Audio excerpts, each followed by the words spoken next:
Brandon, can you tell what kind of night it's going to be? I've got the backward hat on. It's been a minute since we've done one of these. I know we dropped an episode recently, but it's been a minute since we've done a flight night. Yeah, it's been a minute, and we're excited for this one. I've been waiting a long time for this one.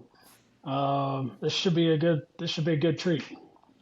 Absolutely. I was going to say, as we get further along into our questions, Brandon's actually been down to where y'all are in Austin, Texas. And if you haven't figured it out, we're talking about Still Austin, one of my favorite whiskeys that I had this guest on with Chris Seals about 4 years ago. It's wild to think that.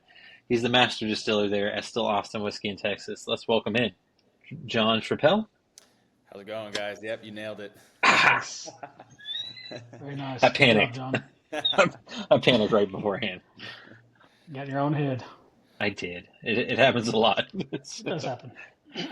John, welcome in, man. How have you been doing? Like I said, it's crazy to think. Like I said, I look back.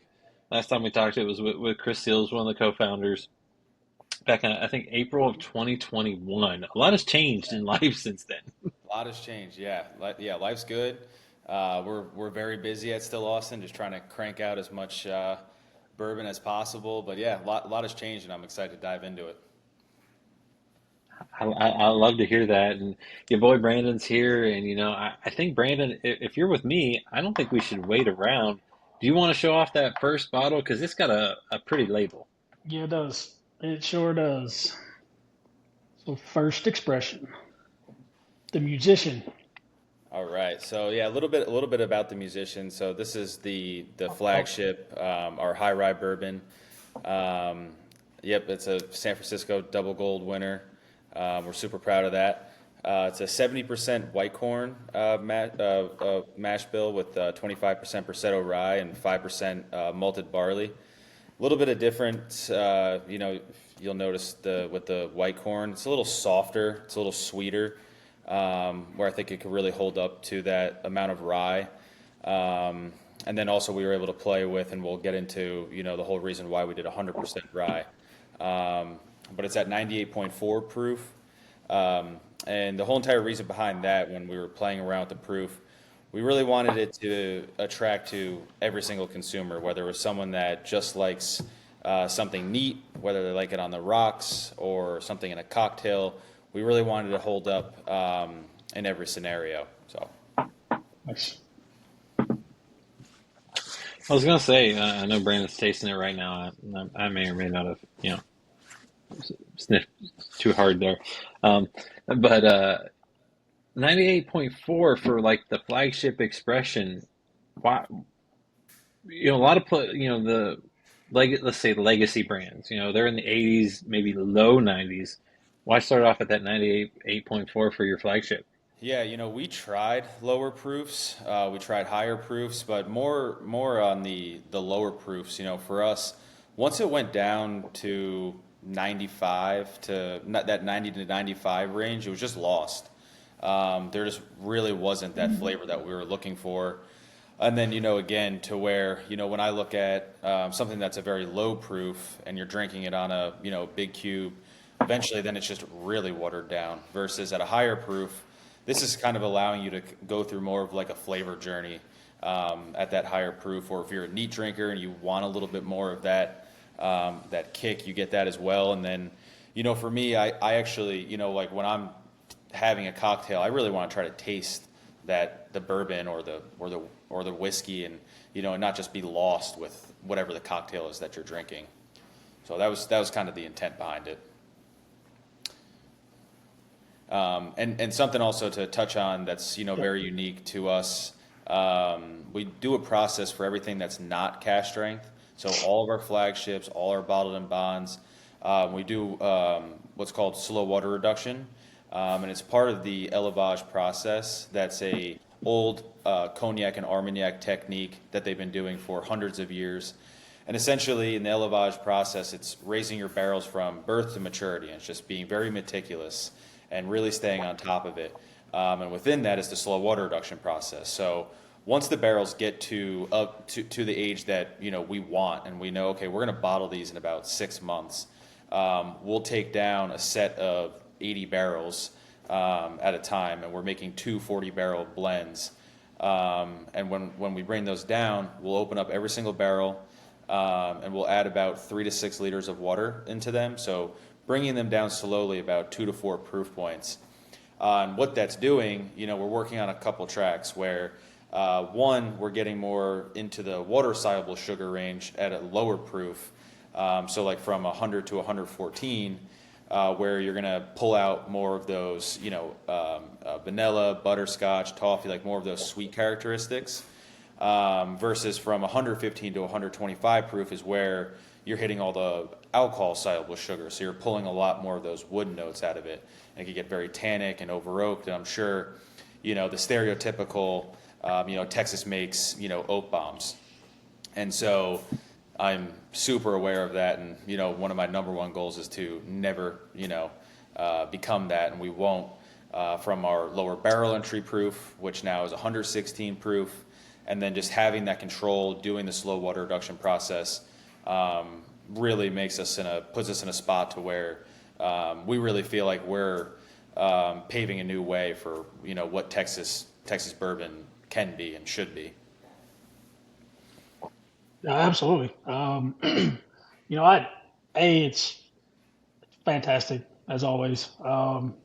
There's a reason why that it won, coveted award at the San Francisco Gold. That is, and like you said, it's very soft. Like you're spot on with that, and that's that's why you guys do the white corn on it. I do get a little bit of the spiciness of the flavorness of the rye that comes through, but then it just mellows out, and it's just nothing but flavor.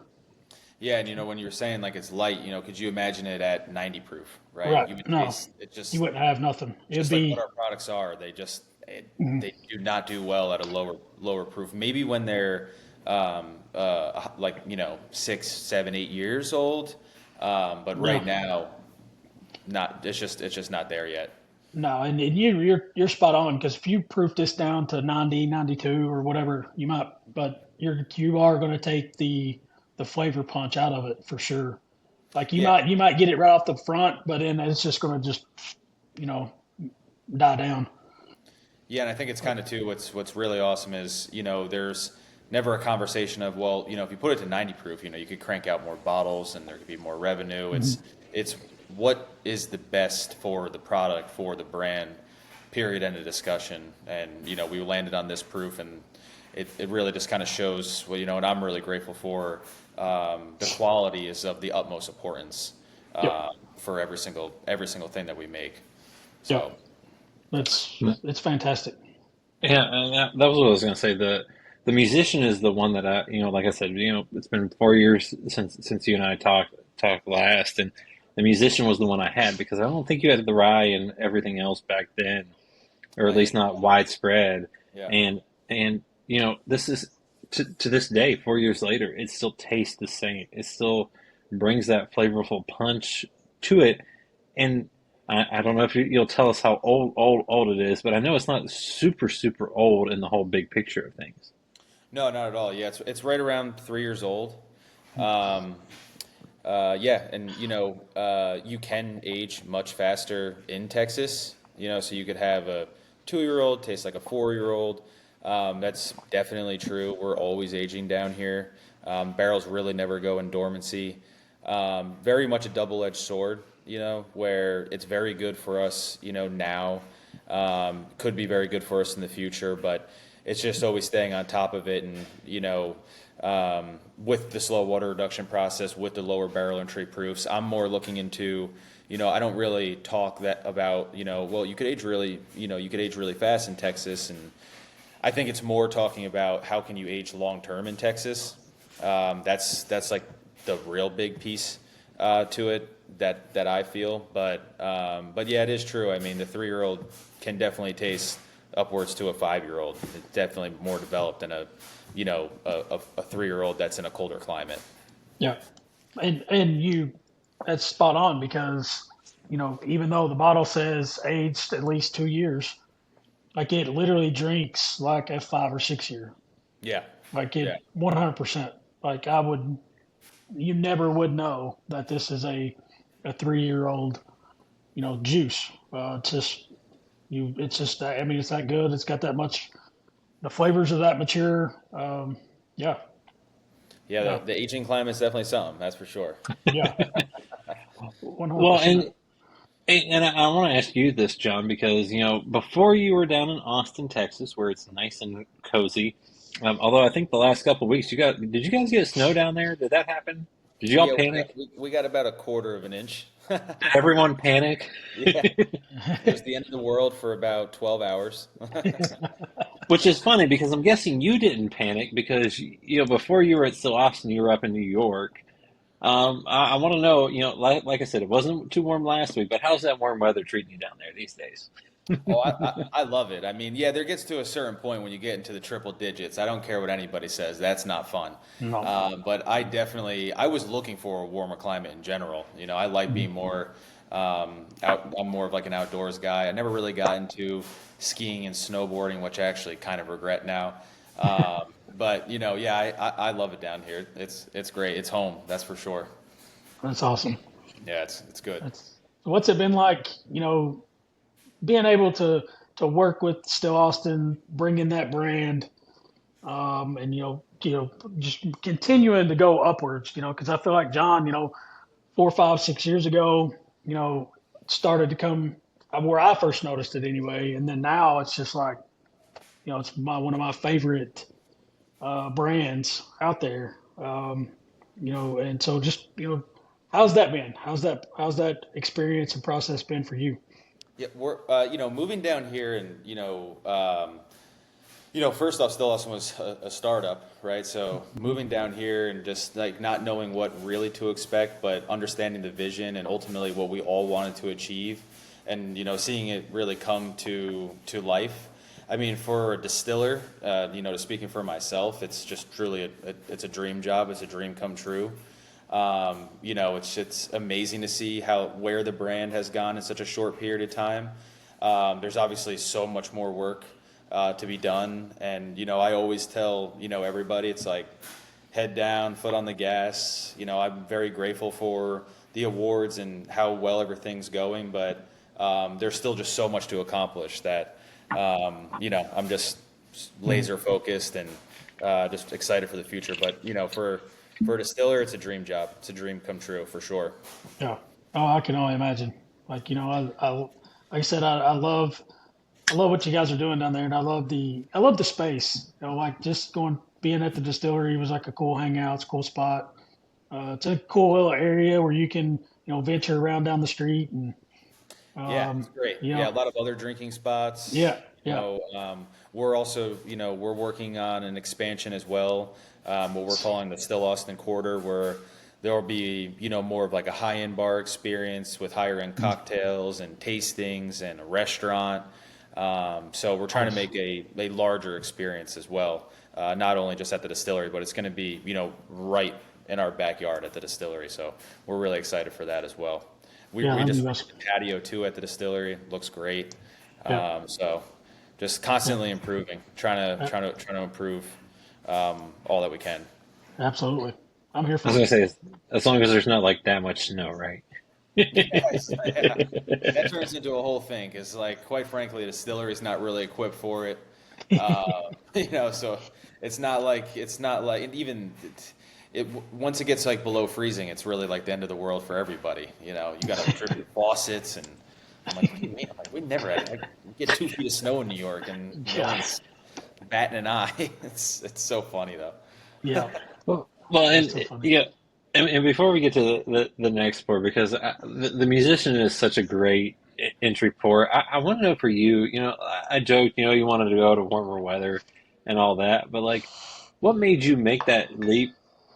Yes, warm weather is fantastic, but there's a lot of places you can go to warm weather besides the startup. What Mhm. made you pick Still Austin and end up there and work with Chris and everyone? Sure, yeah. So, um, originally, when I was looking for jobs, and I was at that point working at a distillery in New York, Black Dirt Distillery. I was there for about 5 years, And I've lived there my entire life. I was born in the house that, I was raised in, and, was in that same 20 square miles for my entire life. I'm like, I think I need a new challenge. I just want to branch out and see what there is. And kind of the requirements that I had, I mean, they were not a lot, but really I wanted to continue to work on a column still. I really wanted to partner with a craft brand that, quality was the utmost importance. You're never cutting a corner. No matter how large you get, you continue to know, like, well, this is how we got here, and this is how we're going to continue to operate. So that was huge for me. Now, looking for a craft distillery that had a column still that was, of the size, and also of the size of the distillery as Black Dirt, was very few and far between. And I reached out to a couple distilleries, and Still Austin reached out to me almost immediately. And I was down there within a week of, talking to Chris. And then I drove down there in a month, and we started working together. But just the conversation with Chris, I mean, he was just, and he's been like this since day one of, I want to make the highest quality products. I want to never cut a corner. And he was just really, speaking to me, and the rest has been history. Well, I was gonna say you guys have been able to put out some really cool stuff. Like I said, the musician was the first thing I had, but then you also eventually hit Cask Strength and made a slightly different label, a little nighttime label Yeah. for it. Can you talk a little bit about the Cask Strength bourbon? Yeah, so the Cask Strength, we really just wanted to kind of show it off in its rawest form, untouched, at the barrel proof. And you'll notice, like, yes, it's obviously going to have more of those darker fruit notes. It's going to have a little bit more of a punch to it, as it should. But it's fairly elegant for a Cask Strength, where it's just not going to burn your throat. And when you think Cask Strength, some people just don't even want to go near it. But it's fairly approachable, kind of showing that we're really trying to take more of like the elegant route, even though it's bold. I'm all about more on the elegant side, fine tuning things, making things very approachable. And again, I wanted to really pair well with that neat drinker, someone that's drinking it on a big cube, on the rocks, and a cocktail. It's always in my mind. Wow. I was not expecting. I wasn't expecting it to be that smooth. Yeah, Honestly, like that's kind of the whole idea, And it's like, yeah, you're still gonna get it, like get that spice, but our barrel proof, it's not 120 or 125 proof, so it's just 116. As we continue to grow, the proof will actually continue to get lower.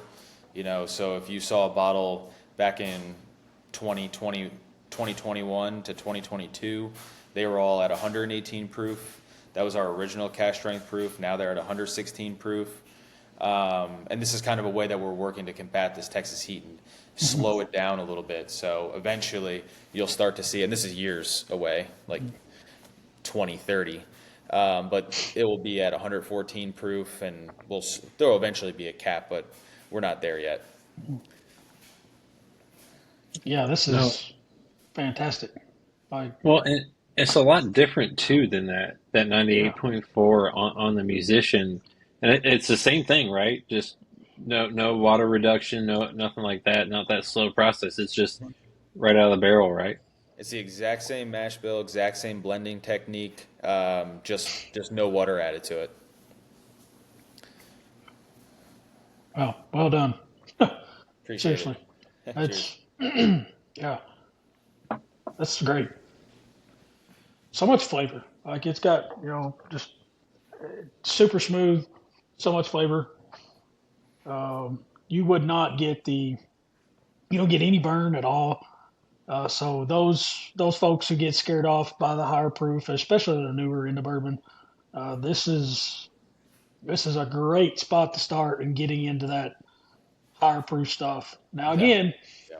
you're you're going to be spoiled because you're going to move on from this one and you're going to get shocked by some other stuff that's going to burn your throat off. Um, but no, this is great, man. Yeah, and I think a huge factor too to talk about, is our distillation, method with that column still.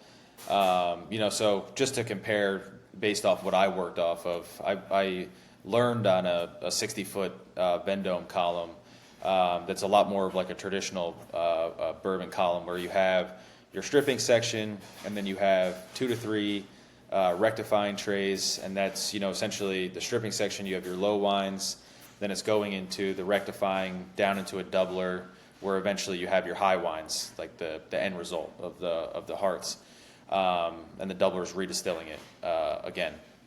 We don't have a doubler. We have a stripping section that's creating the low wines, and then we have a rectifying section that has 12 different trays. So it's a much longer distillation process inside that rectifying section. And then a really key piece is we have our own separate condenser strictly to strip heads out 24 hours a day nonstop. So as long as we're running, we have the ability to take the tiniest little cut of heads, and we're tasting out of the spirit safe, and say it's just like a little sharp. All you have to do is open up that vent condenser just a little bit more. I'm talking a fraction, and it completely cleans it up. So kind of takes away like where you don't have like that bite in the product, or it's super super smooth and approachable. The Forsyth column that we have, it's a 42-foot Forsyth from Scotland. It's completely custom designed from a master distiller, Mike Delavante, and it's like a work of art, that column. Well, I was gonna say, I'm gonna let Brandon, let him enjoy that pour a little bit. But you mentioned you wanted to work on a column still. You got a 42 footer named Nancy. Yeah. Um, one, where did Nancy come from, and what's it like working on that honor? Yeah, so Nancy came from the Attack of the 50-foot woman.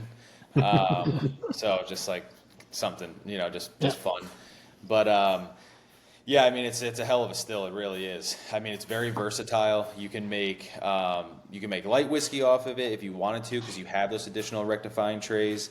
You could distill all the way up to about 180 proof if you wanted to, or you could distill all the way down to about 120 proof. Our sweet spot is 130 proof. But what's really neat is those additional rectifying trays you can pull off of different trays to, if you want a lighter product, if you want something, with more, you want it to be like more of like an oilier product, like for a bourbon, like lower proof, get those oils, you could pull it off a lower tray. And then I think the biggest key is that vent condenser, being able to strip those heads off. And, we're making, if you were ever down there again, I'd love to try you on the White Dog. But when you're trying that spirit, there's really nothing. There's no impurities. There's nothing bad about it to where you could taste like White Dog, and it could be very heavy. It could have some flaws to it, and that's some of the point of why you put it into a barrel. The barrel has 70% of the pays for 70% of all the characteristics to the distillate, but I'm kind of looking at it as like we're putting in such an approachable distillate that the barrel's really just complementing what we're putting into it. It doesn't have to work out the flaws that you're putting into it if we do our job right. So yeah, it's a very unique column. I always joke around. You have like a vend, and there's no wrong columns or distillation methods, but Be careful, be careful. No, I'm just kidding. I joke around. And the Vendome that I worked on, it's just like you have a Ford, and then you have the Forsyth that's like a Ferrari. I think it makes a superior product, but it is a lot more tedious. There's a lot more bells and whistles on it that you have to be adjusting, and it's a little bit more of a pain in the ass if something goes wrong. I can only imagine. But you're So making good stuff. yeah, absolutely. So you've touched on it obviously a couple of times here about trying to combat the Texas heat when it comes to you know maturing the juice in the barrels. So just kind of briefly touch on it, in a little bit more detail, especially for everybody listening who don't really understand what leaving the juice in a barrel under that type of stress and heat does or can do to the Sure. product. Yeah, so I mean, so one, it starts with Well, it's very, very much a loaded question, but we'll go from like the distillation side where Right. you want to have a lower proof distillate, so it's very oily, it's heavy, to where it could hold up into the barrel. And then, for us, we're more on the heavier char side where we're a char 3. Eventually, we'll probably work towards a char 4. Sometimes there's a misconception where heavier char will age faster, but really, like, you got to think with char, more char is like more armor almost. So, right now, just because it is typically a 3-year-old product, we're comfortable with the char 3. So it starts, with those two pieces. Then outside at the or out at the barrel warehouse, all of our barrels are palletized, and they're only palletized 4 high. So a traditional style rick house wouldn't really work for us. It would be a lot more convenient because you could fit so many more barrels and like the same square footage. But we can't have something that's 8, 9, 10 stories high simply because of the heat. At the fourth stack, on the fourth pallet stack, already it gets to 135 degrees up there. So it's just way too hot. So we combat the heat by just keeping the barrels much lower. And then now, you'll see like the bottled and bonds, the Tanager. I have those parked away in a warehouse, and they're only stacked 3 high to try to help slow down the heat. Then it's barrel entry proof. You're allowed to barrel at 125 proof. Like I said before, we started barreling at 118 proof. We started to see it rise over time, and we're like, okay, we know where these sweet spots are. Let's lower it down to 116 proof. And just those 2 proof points can buy you another 2 years, which is significant. Then understanding that, really we have full control of the product if you're just tasting through it regularly and you're tasting through lots. And, when we're blending barrels, we're going through 400 or 500 barrels at a time. And then we'll spot check all throughout that year that we're blending through. And if we have any kind of concern, what we know is, well, we can pull the barrels down and we can reduce it down to 114 proof. And if it did have anything that was, hey, this is getting a little tannic, it's getting a little too much spice, well, now you're in those water-soluble sugar ranges, right? So there's a lot of ways to combat it. It's extremely labor-intensive. You have to be, hyper-focused. I'm definitely finding myself out there a lot more than I'm at the distillery. And I was fortunate enough to go to France with Nancy and Chris this past April. And those guys really, they have their distillation season, so they're only allowed to distill, a month or 2 out of the year. And then it's like, what do they do for the rest of the time? And it's just all cellar work. It's nonstop cellar work where it's not a set it forget it attitude. And I'm definitely trying to take more of that approach where it's like, oh, well, we'll just look at it in 3 years or 4 years and, blend it and be done with it. It's just being constantly on top of it to combat that Texas heat. And now the question is, how do you actually make a good, high quality, long-term aged whiskey? And, my mark is, I'd love to have something eventually at like that 10-year point where, you won't have that, this is like an oak bomb or, because I feel like I have, for the most part, total control over it at this point. Well, and I was going to say, you mentioned that because you guys, did you first lay down in 2017? I know you launched in 2014, right? And laid down in 17, that about right? Yeah. Started really laying down the rye bourbon right in the beginning of 2018. Yeah. Yeah. So Yeah. we've held back. So like all the bottled and bond, the horse label, that's our oldest product, and those are all from 2018. Yeah. And Yep. so another thing that I'm doing is kind of touch on that. So now that I know that I have like the flavor and I have the complexity that I want out of these older barrels, I'm starting to do slow water reduction to them now. So now I have them in a warehouse where they're only stacked 3 high, and then I've slow watered them down to 102 to 105 proof already.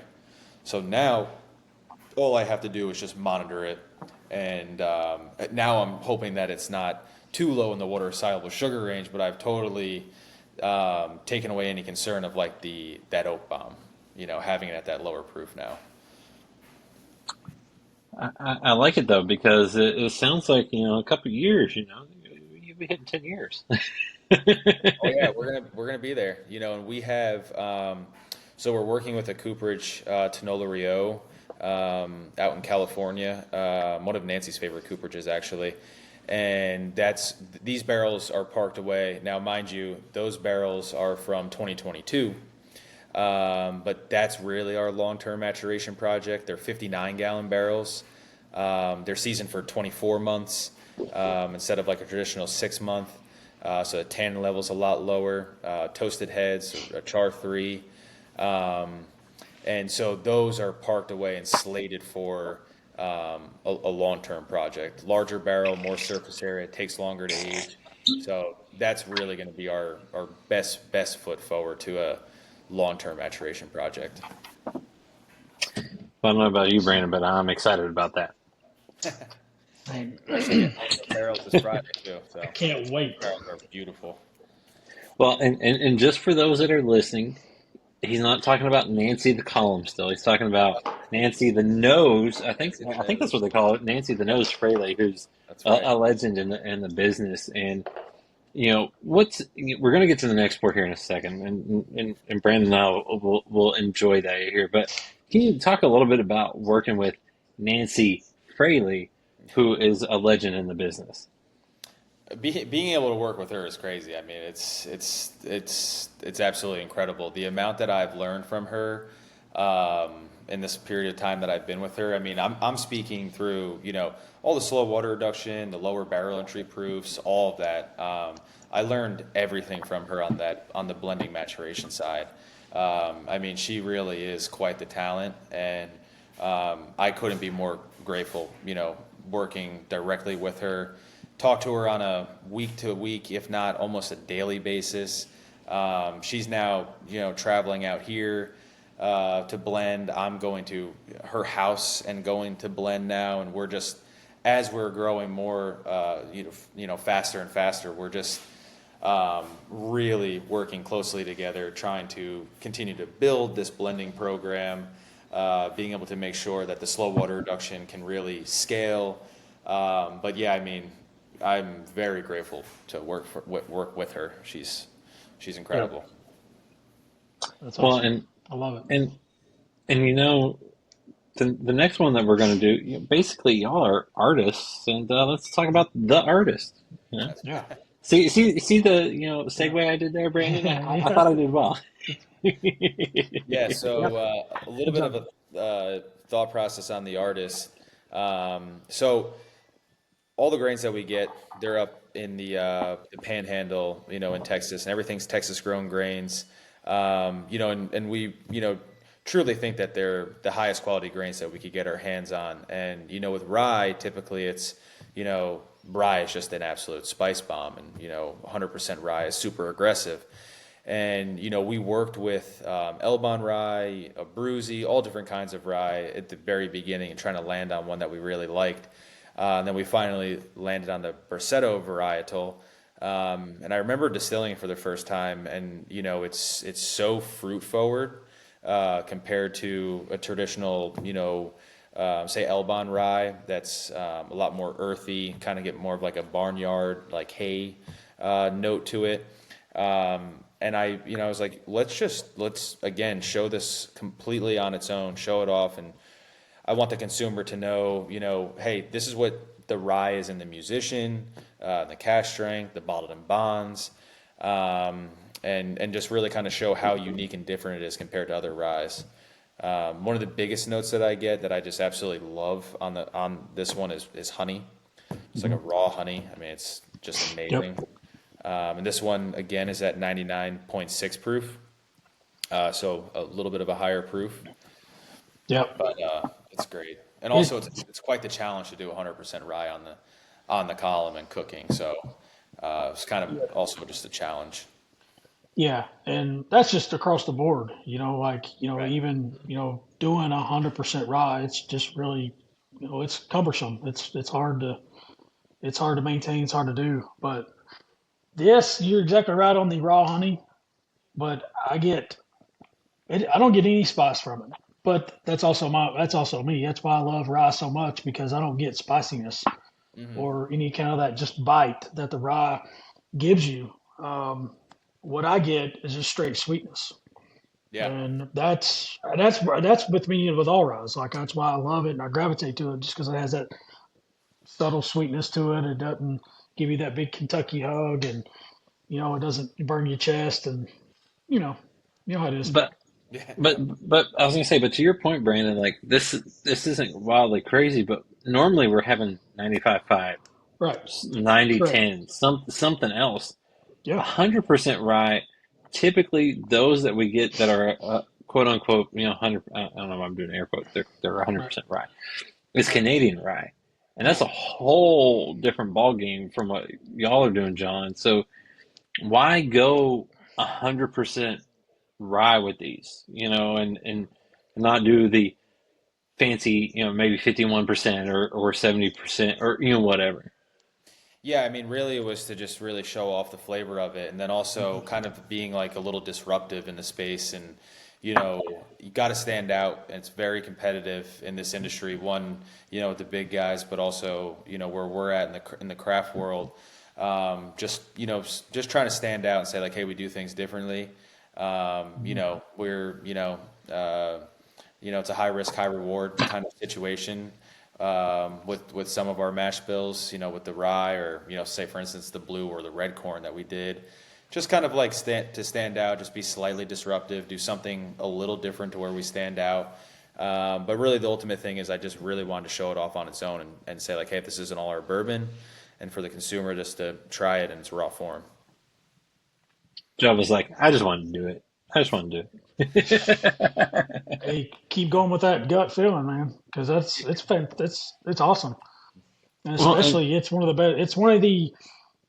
It's probably I'm not just saying this, but it is definitely one of the better, if not the best, like straight rye, 100% rye ones that I've tried. Um, because because it can be tricky with that when you get to that 100%, 95.5, whatever. But this is, I mean, it's just really, really good. Yeah, I mean, it's super good. Like it's awesome. well, that's what I was gonna say. That we've had a few 100% rise. I won't say one of the brands. It was out west. We did not like it at all, and because it's difficult to for those that don't know, John, can you talk a little bit about how, Brandon touched on this when he was kind of introducing kind of the rye and all that, like how difficult it is to work with rye on a still. Yeah, well, just in general, like from cooking to fermenting. Um, Yeah, I mean, so on the cooking end of it, essentially, if you don't have the right enzyme dosage, you have to use enzymes with rye. It's absolutely impossible.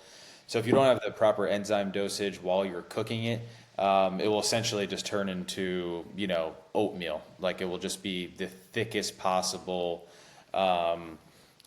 mash that you're going to create, and then it's just going to make these huge, huge what I call grain balls inside the cooker. So one, it was kind of like nailing down that enzyme dosage, which took a while. It wasn't just perfect in the beginning, and then really the fermentation was really difficult to. We had plenty of mishaps inside the distillery trying to perfect the whole entire piece, and I finally found. Just like talking to our enzyme suppliers, like an anti-foam or it's called like firm cap, and just this small little dose pretty much solved the problem that we had in the fermenter. That essentially what it was doing was creating a huge cap inside the fermenter.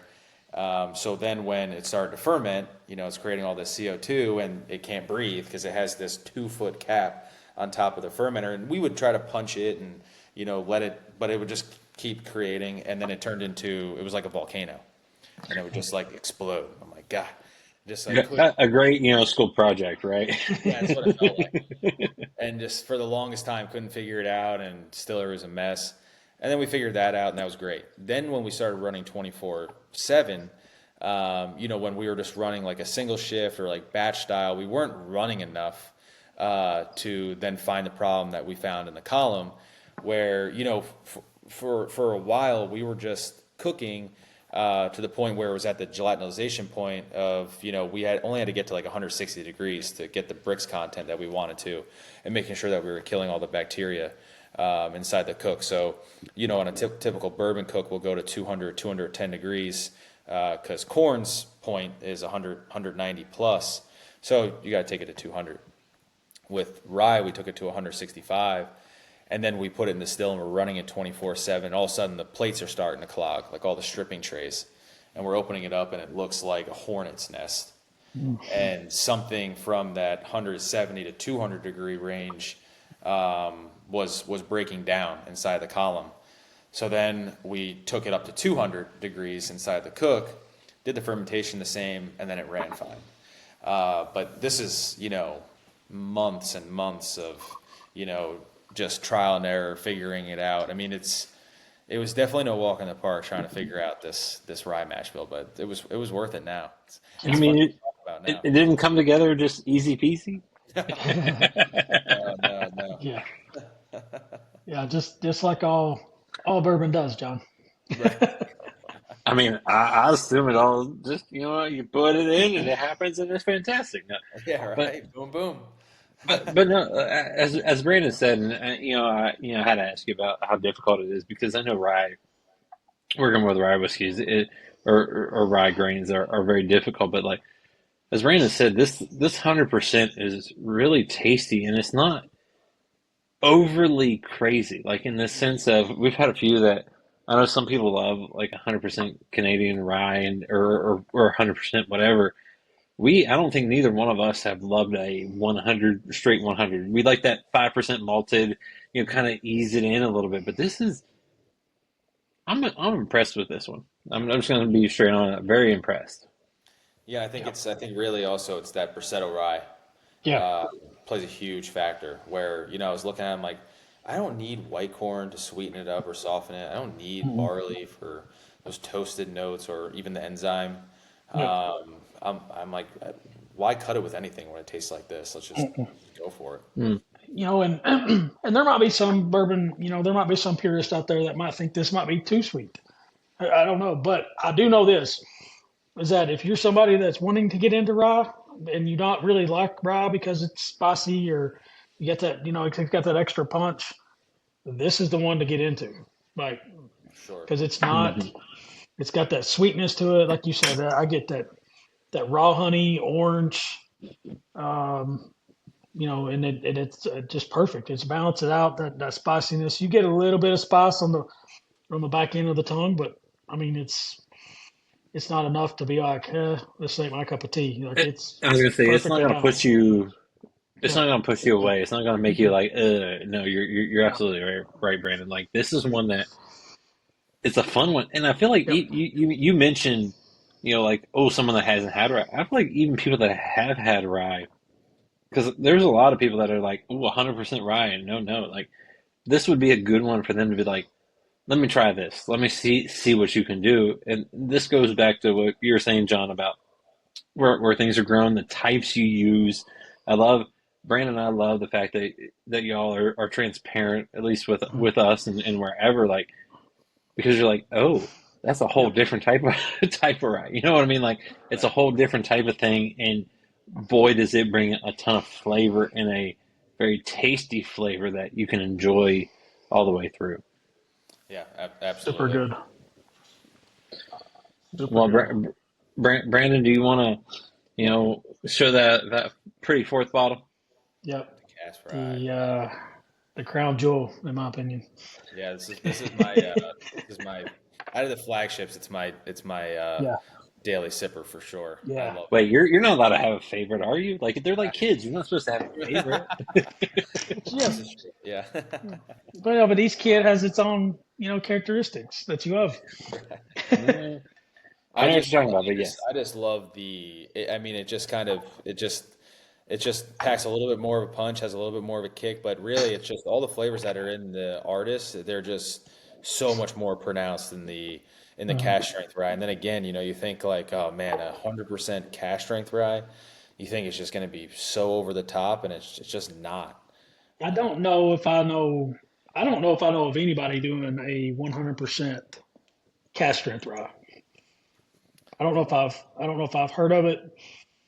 If I have, I've forgotten about it. It's been a lot of pours ago, but to this day, I don't know if I know a 100% Cask Strength. Because like you said, that get a little tricky. You get a little tricky real quick. Yeah, it You can get a go little south. funky. I could go funky Yeah. Hey, you're all at not going once. south. You're going north, and you're not gonna like it. Yeah, And yeah, I it think, smells good. like, so for example, like, I think, we would be having a different conversation if this was proofed, at Mhm. 120 or higher. But, huge factor is that lower barrel entry proof. I'm excited for one day when we lower it even more and see Mhm. where that will come about. But, right now at that 116 proof, I think it's just, it's money. No, I'm gonna let Brandon, enjoy the cash strength. But I just thought of this. It's not on our list of questions. I don't know why. Where does the names, the musician and the artist for these pours come from? Yeah, so Mark Burkhart, he's our artist, and he's a local Austin artist, born and raised.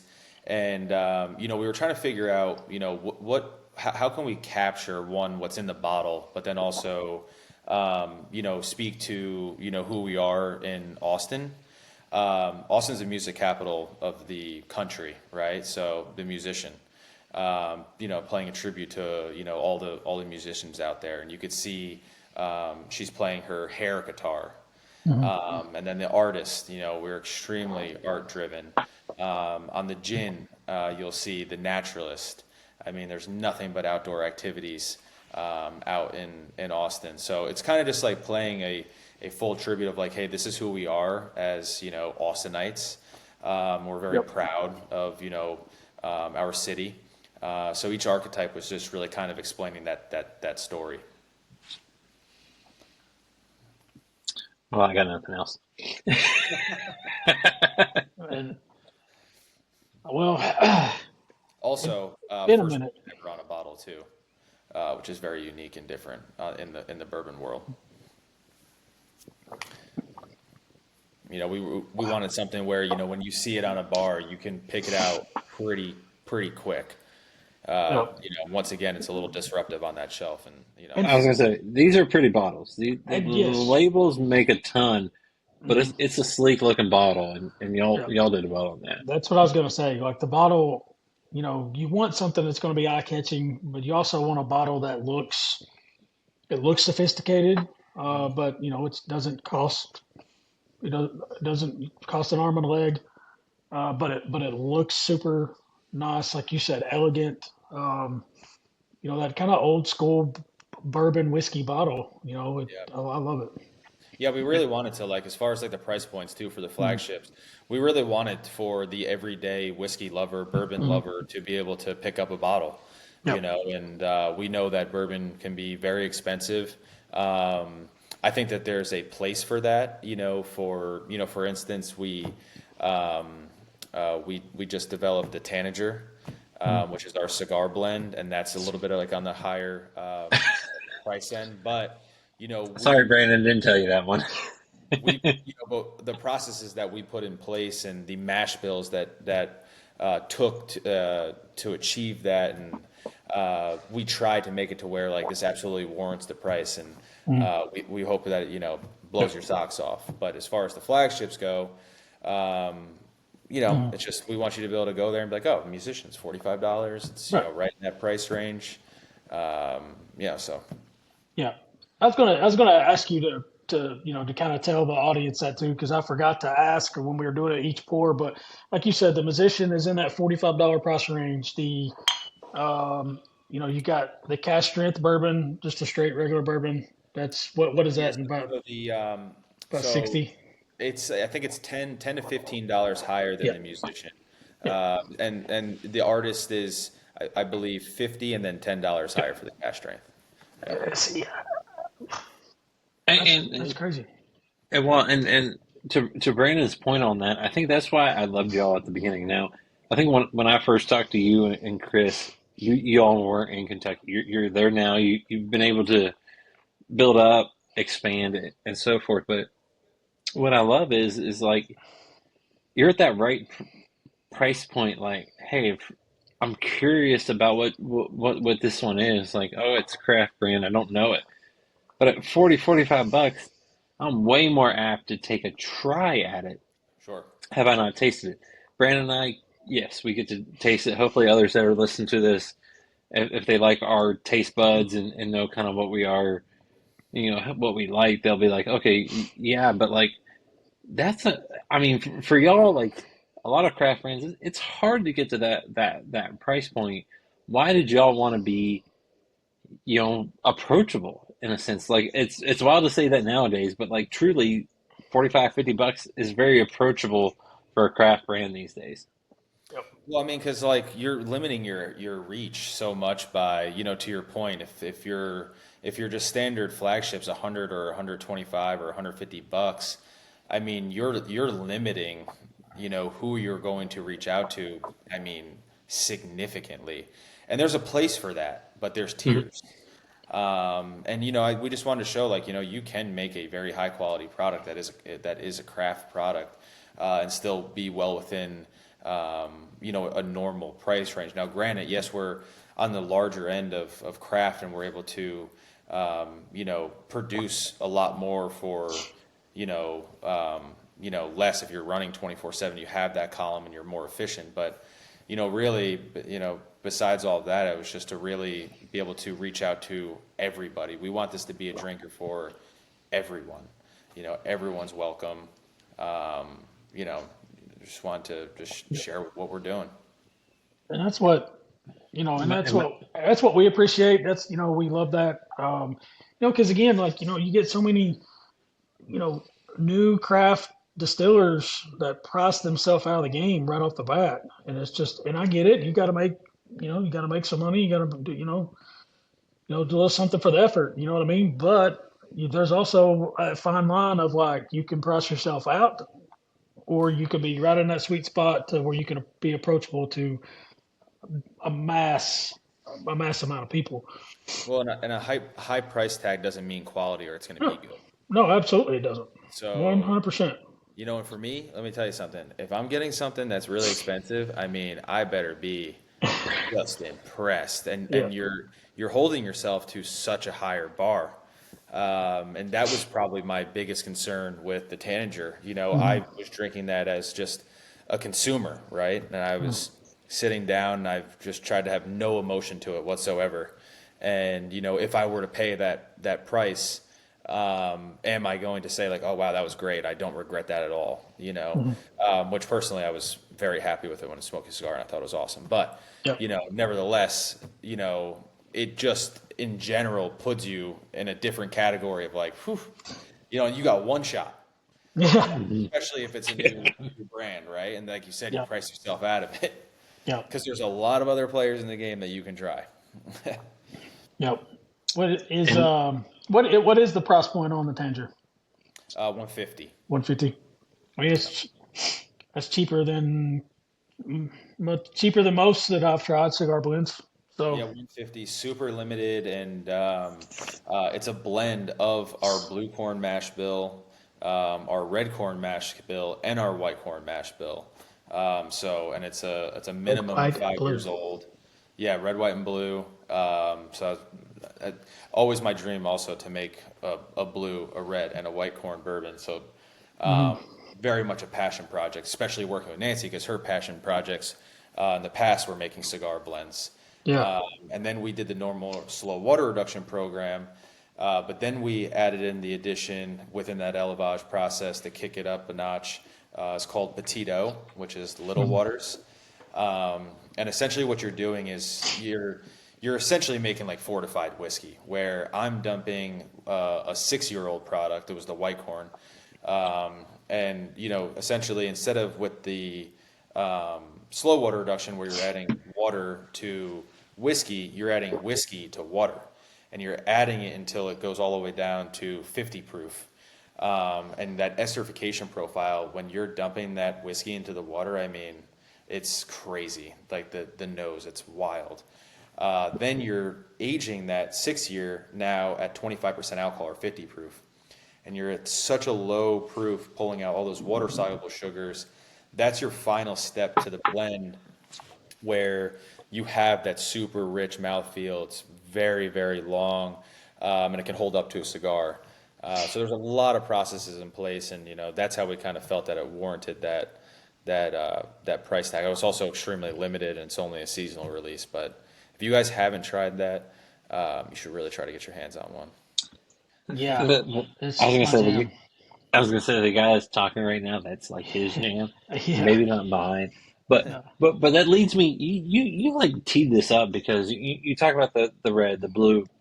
For those that don't know, if you don't follow Still Austin on social media, you should because you get a lot of different things because you do the Monster Mash around Halloween. You do so many different things, and if I'm not mistaken, originally besides the corn and rye, the high rye mash bill, you were looking at a weeded bourbon of all things. Hmm. So what's it like to get creative with the red corn, the blue corn, obviously use the white corn, the weeded, so many different things. Oh, I mean, it's super fun to kind of see like what the differences are, and the blue corn. So the blue and red corn are also a seasonal release, along with a 4-year-old 100% rye, which is our spring release, which is the bunny, if you've ever seen it. And then you have the Jimmy Red, which is our summer release, and then our fall release is the white corn, which is the horse. And then our winter release is a bluebird, which is the blue corn. But to kind of touch on the mash bills and how unique they are, when I first started developing these, I wanted to see how different it was to our high rye bourbon mash bill, the musician mash bill, kind of just like for like a sanity check. And so we did 70% of the blue, 25 rye, 5 barley, along with the Jimmy Red. And the Jimmy Red was like very astringent. It was like very nutty in flavor. And my idea was I've always wanted to find a corn where I can maximize the amount of rye that I put into a bourbon mash bill, and that just wasn't it. So I had to actually cut it down with white corn. So we landed on 36% Jimmy Red, 34 white to kind of soften it and sweeten it a touch, 25 rye, 5 barley. Then with the blue corn was like sugar water. I mean, it was like the exact opposite. It was so sweet. I was like, this is over the top. So we started dialing it down, and then we landed on 26% blue, 25 white, so 51%, just the legal limit for bourbon, and then 44 rye, 5 barley. That really is my favorite mash bill. If I had, that. Wait. Roll that back one more time. Wait. 44 Yeah, rap? What? that's why it's so fun. 26 blue, 25 white, so it is 51%, and then Barely legal. Barely legal. 44 rye, 5 barley. So, and that one is just it really panned out. I was actually joking around with Chris last night. We were just like shooting the breeze, and I'm like, you remember when I was making that, back in 2019, and he was actually kind of upset because I did a full silo of each one of them, and he was like, what if it doesn't pan out? And I'm like, well, I talked to Sam at the time, and like I got the green light, and I feel really confident about it, and it was a lot of barrels that we put down of it. And now we joke around where it's like we can't even have enough of it, and we didn't. You're like, damn it, why didn't I do more of that? And we were like, it was just like kind of like a funny joke because we produced it in 2019 and then we stopped producing it because we wanted to see how it aged out.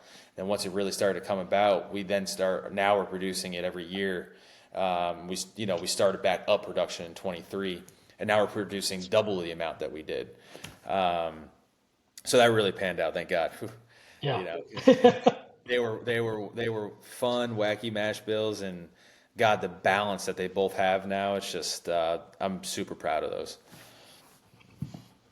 That's And awesome. then I guess to touch on the DRS to where we get really funky, that's where we have like a week out of the year where I'll come up with mash bills. I'll challenge each team, each shift of the distillers to collectively come up with a mash bill. And that's where, I mean, you see everything from, finishing cast from the Monster Mash. The Monster Mash, the story behind that, we were at the tail end of our week of doing all the DRS, and there was 5 super sacks left, and I'm like, you know what, guys, just throw everything in the cooker and let's see what we get. Let's wrap this up. And we wound up it being a white corn, a wheat, a rye, a malted rye, and a barley, and it turned out to be one of like the most popular things that we ever created by accident. Um, Working with like double oaking stuff, and yeah. The next release that's coming up, I call it, SAR 57, Still Austin Rye 57, kind of a little bit more of a spin-off of like a traditional rye whiskey mash bill, to kind of show that, hey, we could do it both ways. So 57 rye, 33 corn, and 10 or 13% barley. But that one's going to be really fun. And then lastly, now we have the rare stock release, which is, truly there's like 5 barrels of it. It's a very limited mash bill, and that's my release that, I release 1 barrel at a time, once a quarter. The first release that I did was a malted blue corn. So it was a little spin off of the bottled and bond bill, where it was 51% malted blue, 44 rye, 5 barley. Just really kind of then I started playing with all malted grains. I did the 100% rye, and I aged it 4 years in a French oak cask. That was my next release, and then I distilled an apple brandy, and now I'm finishing that apple brandy in the 100% rye French oak, and it just gets, it gets more and more fun. I'm finishing now an oated bourbon in that malted blue corn barrel. I'm trying to pair rich and creamy with rich and creamy. So I'm taking that oated out and putting in that malted blue corn. So just so much endless fun things, and my wheels are always just I turning. love it. I was gonna say, Brandon, are you just like, come on, man, Yeah, I just am. stop. You're just rude. You're just I rude saying can't all wait. these fun things that you're doing down there. Hey, you Yeah, want me to explain it? I can't wait. Yeah, yeah. Like, well, yeah, I'm here My for it, bad. My bad. and I want it. I want all of it. So, but yeah, I'm gonna keep an eye out for all that stuff to get released. So hopefully I can get Yeah, my hands on super some fun. of it. Yeah. So Well, well, and for y'all, like I said earlier, like when I first talked to y'all, like y'all were just down in Texas. Now, at least the main products hit a lot of places. They hit Kentucky, where Brandon and I are at, in a lot of places.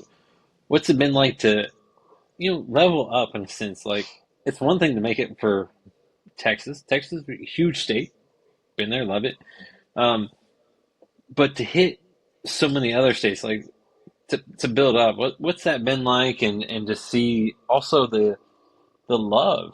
I'm sure, like Brandon said, y'all won awards at different competitions, but also I'm sure to get good feedback in a lot of states too.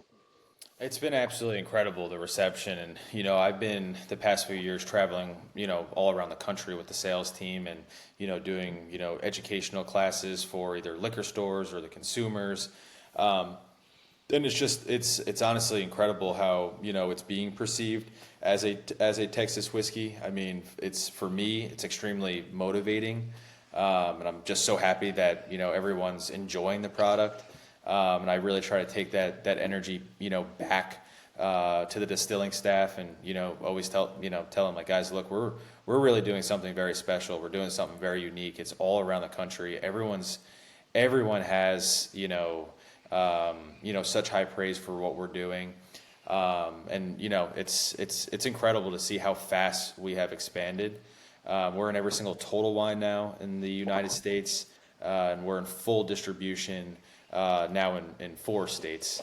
So I mean, we are growing as fast as we can.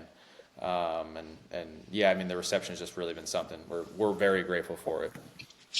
yeah, no, I can't wait to get back down there. And I think as we touched base on it earlier, I love the area that you guys are in. Like it's super fun. I love the distillery itself. You guys got an awesome little outdoor space, the patio. There's food trucks out there. There's different bars and different spots just along the way that folks can hang out in, and which I think is awesome. And I'm gonna tell everybody that next time you go to Austin, you like bourbon, you got to hit this place up. Yeah, yeah. We're open Tuesday through Saturday, 12 to 10, and then Sunday 12 to 8. We're doing Yeah. tours all throughout the week that we're open. It's super fun to check out the distillery. Got a great food truck. The outside space is incredible, and yeah, it's super fun too. You know, like when you're visiting the yard, you have a brewery, you have a Hmm. winery, Yep. you have a sake place. Yep. I mean, it's just a fun little strip to go up and Yep. down, and then There was one bar that we went into. It's like a really awesome, like sports bar that's like a few doors down, and I think they have some pickleball courts in there, and yeah, yeah. that Yeah, was. yeah. There's pickleball's huge in Oh, Austin. I can only imagine. So there's It's like pretty we're big super. I here, just but want to see you, Brandon, play pickleball. That's all I'm asking for, I man. play. Let's play when you come down. Let's I'm play. I've in. never played, I'm in. so that could be fun. I'm in. I've never played either, but I mean, I can get down. I Yeah, was gonna say, I feel like you'll hurt yourself now, John. Do you play golf? Because me and Brandon are down for that. I do play golf. Yeah, Perfect. I love golf. So Perfect. that's All right, that's one All right. huge perk of being in a warm climate. All right, Uh, John. We gotta go. We gotta go down. Hell yeah, sounds great. I'll hit College Station, and then we'll come up, and it'll be great. That'd be great. Yeah, and I'd love to take you guys out to the Barrel Warehouse too. That'd be super fun. Oh, I, nice. I'm I, in. I love that, and John, you know, it's wild to see what you all have done in 4 years. Because, you know, like literally, I said you were in Texas 4 years ago. Now you're in so many places, and not just so many places, but making so many different things. You know, the musician, the artist, Cask Strength of both, and then Bottled and Bond, and Monster Mash, and so many different things. And I truly appreciate you not only sharing the story of how those have come, but the fun of Texas and being warm. Not the little bit of snow that you got, but being warm. Yeah. Yeah, 100%. Yeah, well, yeah, I really appreciate Oh, having you guys having me on too, and being able absolutely.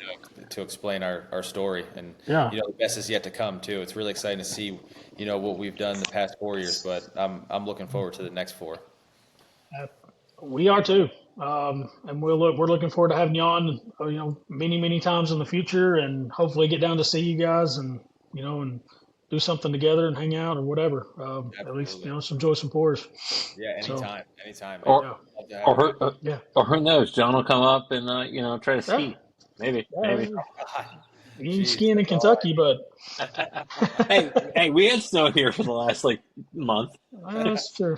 Yeah, that's true. right. More ice than Well, snow, but yeah. well, John, thank you so much for Yes, thank sharing the you. pours, Thank you. sharing the story of Still Lost, and so much more, man. Oh, of Yeah, course, yeah. Thanks so much, guys. Yeah, look yeah, forward to seeing you down here. absolutely. Can't wait. Cheers. Cheers.